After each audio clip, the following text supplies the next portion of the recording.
Here's what most people get wrong about financial planning. They think it's about picking the right investments. It's not. Financial planning is a process of coordinating every piece of your financial life, your income, your taxes, your insurance, your estate documents, into one unified strategy. Most families never get that, and the cost of that gap is enormous. I'm Greg DuPont, certified financial planner and estate planning attorney, and founder of Advocate Wealth Solutions, where I'm on a mission to positively impact 1 million lives through integrated multidisciplinary planning. If you want to understand what real financial planning actually looks like and why the traditional model is leaving families exposed, subscribe for more.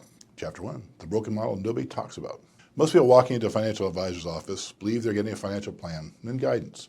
What they're actually getting, in the vast majority of cases, is investment management. Someone is picking funds, allocating assets, monitoring their portfolio. That's it. According to a 2025 survey by the FINRA Foundation, 47% of Americans don't have a written financial plan of any kind. And the ones who think they do, many of them have a portfolio, not a plan. And these are two wildly different things. I've spent decades in both legal and financial planning worlds, and I've seen the same pattern over and over again. Siloed advice. You got an investment advisor in one lane, you got a CPA doing last year's taxes in another lane, you got an estate attorney who drafted a will 5 years ago in a third lane. And none of them are talking to each other, and that's not a plan. That's fragmentation. And fragmentation can cost families enormous amounts of money, simply because no one is looking at the whole picture at the same time. I had a family come to me after losing $200,000 in unnecessary taxes. Not because their CPA or financial advisor was incompetent, but because nobody was coordinating. Their attorney didn't know what the investment accounts held. The advisor didn't know what the estate documents said. All of it was preventable. Chapter 2, what financial planning actually means. Real financial planning is a comprehensive, goal-based process that coordinates every area of your financial life into a single living strategy. I want to be specific here because the word planning gets thrown around so loosely it has almost lost its meaning.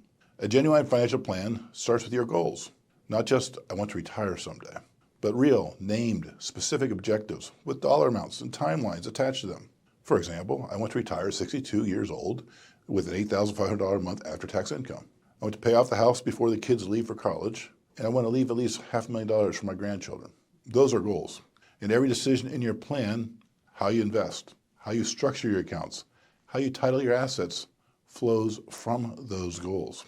From there, the plan coordinates the major components of your financial life: cash flow, budgeting, debt management, investment strategy, tax planning, risk management, insurance, retirement income, and estate and legacy planning. According to research from Morgan Stanley, people with a formal financial plan report significantly greater confidence and are far less likely to worry about saving enough. That's not a coincidence. Coordinated planning creates clarity, and clarity is one of the most underrated assets a family can have. The plan is also not a document you sign once and put in a drawer. It's a living, breathing process that gets reviewed and adjusted regularly as your life changes, as tax laws shift, as the market moves. You review it at least annually. You update it when something big changes. That's how you keep the whole machine running. Chapter 3, 7 pillars you need under one roof. So what does a genuinely comprehensive financial plan actually cover? I want to walk you through this carefully because most people are shocked to realize how many of these areas their current financial advisor is simply not touching. The first pillar is cash flow and budgeting. You need to know exactly what is coming in and what's going out, and whether the gap between those two numbers is moving you towards your goals or away from them. The second pillar is debt strategy. Not just pay it down, but a deliberate sequence, knowing which debts to attack first, which to carry strategically, and how debt interacts with your investment and tax picture. The third pillar is investment strategy. And here's the thing. This is where most planning conversations begin and end.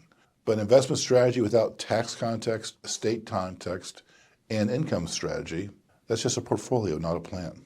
The fourth pillar is tax planning. And I'm not talking about filing return. I'm talking about a proactive, forward-looking strategy. For example, Roth conversions and charitable giving structures. The fifth pillar is risk management and insurance. Life, disability, long-term care.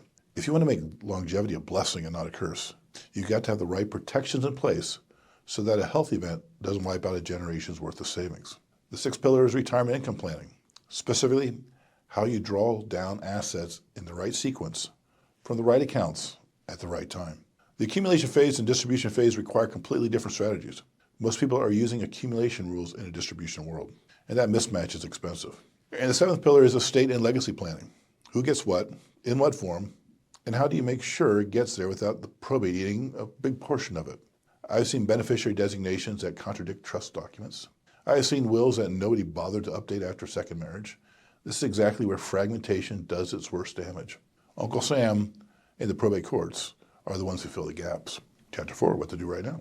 If you are listening to this and realizing that what you currently have is not a financial plan, but a collection of financial products, you're not alone. A 2025 survey by FINRA Foundation found that only 31% of Americans had a documented long-term financial plan, while 33% had no plan at all. It's time to get honest about what coordination you are missing. Ask your current team of professionals, who's responsible for my overall financial plan? Not my portfolio, not my tax return, not my will, but the integration of all of it. If nobody can answer that question, well, you've found the gap. Every year that passes without coordination is a year that costs you something. In taxes, mixed tax opportunities, estate documents that are slowly drifting further from your intentions. Real financial planning is not about investments. It's about coordinating every pillar of your financial life: cash flow, debt, investments, taxes, insurance, retirement income, and estate planning into one unified strategy. So a lifetime of work actually reaches the people and goals you care about. If you are looking for independent guidance and want someone to analyze your full financial picture, we welcome the opportunity to meet with you. Just go to our website and get in touch at www.advocatewealthsolutions.com, or you can call us at 614-408-0004. Take care.